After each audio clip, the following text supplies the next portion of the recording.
आकाशवाणी मध्य प्रदेश से प्रस्तुत हैं प्रादेशिक समाचार।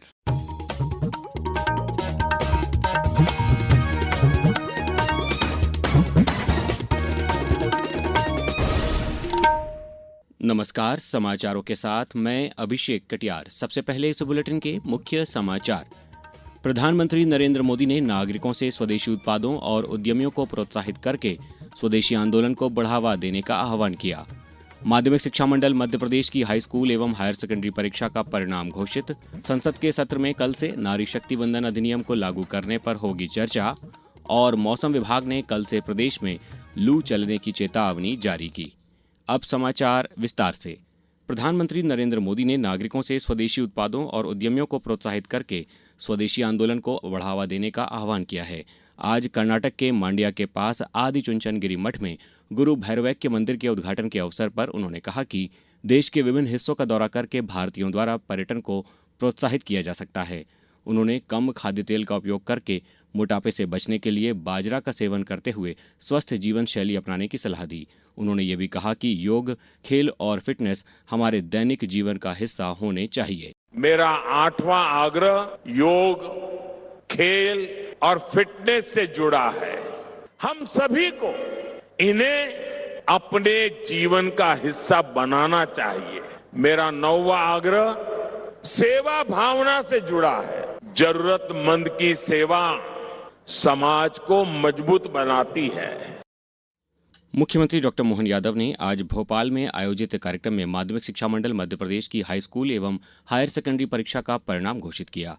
पेश है एक रिपोर्ट। इस बार 12वीं के परिणामों ने 16 साल का रिकॉर्ड तोड़ा है, जिसको लेकर मुख्यमंत्री डॉक्टर मोहन यादव ने खुशी जाहिर की है। 12वीं में इस बार 76.1% छात्र छात्राएं पास हुए, जबकि 10वीं में 73.4% छात्र छात्राओं ने सफलता अर्जित की। हायर सेकेंडरी में भोपाल की खुशी राय और चांदनी विश्वकर्मा ने 500 में से 494 अंक प्राप्त कर संयुक्त रूप से प्रदेश में पहला स्थान हासिल किया। वहीं 10वीं की परीक्षा में पन्ना जिले की प्रतिभा सिंह सोलंकी ने 500 में से 499 अंक हासिल कर प्रदेश में पहला स्थान प्राप्त किया। भोपाल की हिमांशी धाकड़ 497 अंक लाकर तृतीय स्थान पर रही। जिलेवार प्रदर्शन की बात करें तो 12वीं में झाबुआ जिला पहले स्थान पर रहा, अनूपपुर दूसरे और नरसिंहपुर ने तीसरा स्थान प्राप्त किया। वहीं 10वीं में अनूपपुर ने पहला और अलीराजपुर ने दूसरा स्थान प्राप्त किया। इस बार कई आदिवासी और पिछड़े जिलों में बेहतर प्रदर्शन देखने को मिला। दोनों ही परीक्षाओं में जो छात्र असफल हुए हैं, बोर्ड उन्हें वापस से मौका देने जा रहा है, जिसका टाइम टेबल जल्द ही जारी किया जाएगा। आकाशवाणी के लिए भोपाल से मोहम्मद ताहिर खान की रिपोर्ट। वहीं केंद्रीय माध्यमिक शिक्षा बोर्ड CBSE ने भी शैक्षणिक सत्र 2025-26 के लिए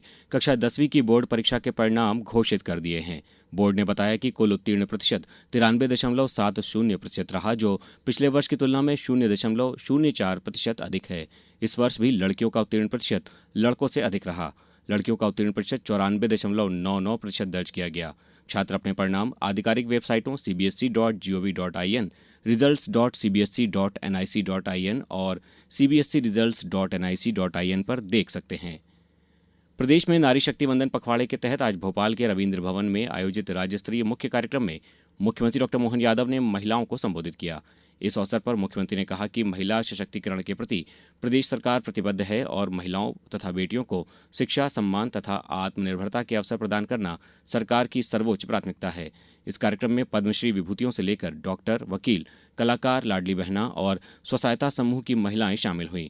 कार्यक्रम में महिला नेतृत्व की यात्रा विषय पर एक विशेष प्रदर्शनी भी लगाई गई। खाद्य नागरिक आपूर्ति एवं उपभोक्ता संरक्षण मंत्री गोविंद सिंह राजपूत ने बताया है कि गेहूं का उपार्जन सभी संभागों में शुरू हो चुका है। अभी तक 2,58,644 किसानों के द्वारा 1,13,95,407 क्विंटल गेहूं के विक्रय के लिए स्लॉट बुक किए जा चुके हैं। किसान गेहूं विक्रय के लिए 24 अप्रैल तक स्लॉट बुक कर सकते हैं। खरीदी के लिए 3,171 उपार्जन केंद्र बनाए गए हैं। अब समाचारों में वक्त है एक ब्रेक का। ये समाचार आप आकाशवाणी मध्य प्रदेश से सुन रहे हैं। ये समाचार बुलेटिन YouTube पर Madhya Pradesh news All India Radio channel पर और Facebook के साथ ही X प्लेटफॉर्म पर AIR न्यूज भोपाल पेज पर सुने जा सकते हैं। इसके अलावा आप हमारी वेबसाइट newsonair.gov.in पर या न्यूज ऑन AIR ऐप पर भी समाचार सुन सकते हैं। समाचारों में पुनः आपका स्वागत है। केंद्र सरकार ने कल से संसद का सत्र बुलाया है। इस सत्र का मुख्य उद्देश्य महिलाओं को आरक्षण देने के लिए नारी शक्ति वंदन अधिनियम के मार्ग में आने वाली बाधाओं को दूर करना और इसे 2029 के लोकसभा चुनावों से पहले लागू करना है। संसदीय कार्य मंत्री किरण रिजिजू ने आश्वासन दिया है कि महिला आरक्षण विधेयक को लेकर चिंता की कोई बात नहीं है, क्योंकि सभी प्रावधानों पर सावधानीपूर्वक विचार किया गया है। नई दिल्ली में संवाददाताओं से बातचीत में श्री रिजिजू ने कहा कि प्रत्येक राज्य को निष्पक्ष रूप से ध्यान में रखते हुए सीटों की संख्या बढ़ाने के प्रावधान भी किए गए हैं। उन्होंने कहा कि प्रस्तावित विधेयक संतुलित है और यह प्रत्येक समुदाय, क्षेत्र और राज्य की आकांक्षाओं का ध्यान रखेगा। पश्चिम एशिया संकट के बीच सरकार ने देश भर में घरेलू एलपीजी की 100% आपूर्ति सुनिश्चित की है। आज नई दिल्ली में अंतर मंत्रालयी संवाददाता सम्मेलन में पेट्रोलियम और प्राकृतिक गैस मंत्रालय की संयुक्त सचिव सुजाता शर्मा ने बताया कि देश भर में एलपीजी की घरेलू आपूर्ति सामान्य बनी हुई है। उन्होंने बताया कि एलपीजी सिलेंडरों की कालाबाजारी रोकने के लिए 2100 छापे मारे गए हैं। ब्लैक मार्केटिंग और होर्डिंग को रोकने के लिए सभी स्तरों पर कार्य किया जा रहा है। सभी स्टेट्स और यूनियन टेरिटरीज में कंट्रोल रूम सेटअप किए जा चुके हैं और डिस्ट्रिक्ट मॉनिटरिंग कमेटी का गठन भी किया जा चुका है। कल लगभग 2100 रेड और सरप्राइज इंस्पेक्शंस की गई हैं। डिस्ट्रीब्यूटर्स पर पेनल्टी इम्पोज की है और लगभग 58 एलपीजी डिस्ट्रीब्यूटर्स को सस्पेंड भी किया है।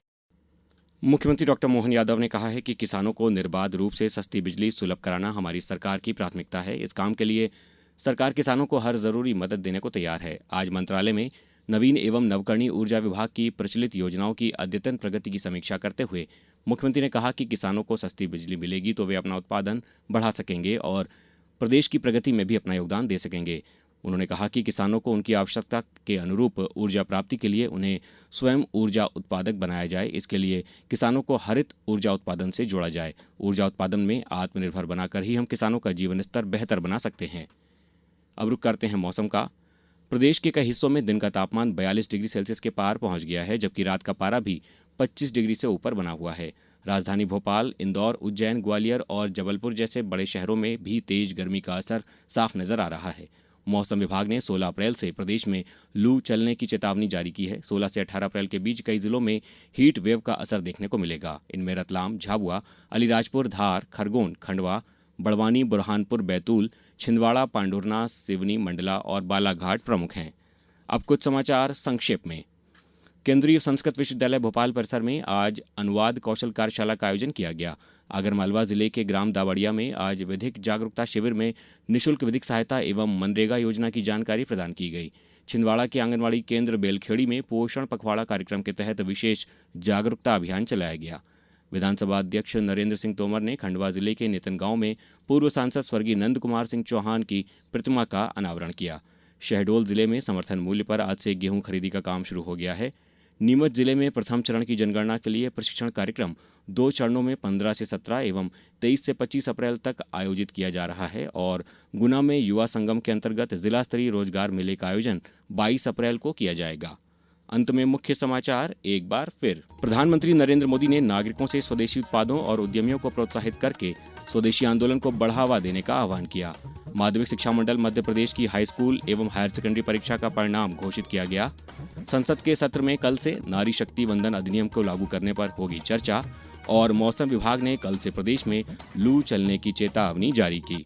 इस बुलेटिन में बस इतना ही। अगला बुलेटिन सुनिए सुबह 7:10 पर। नमस्कार।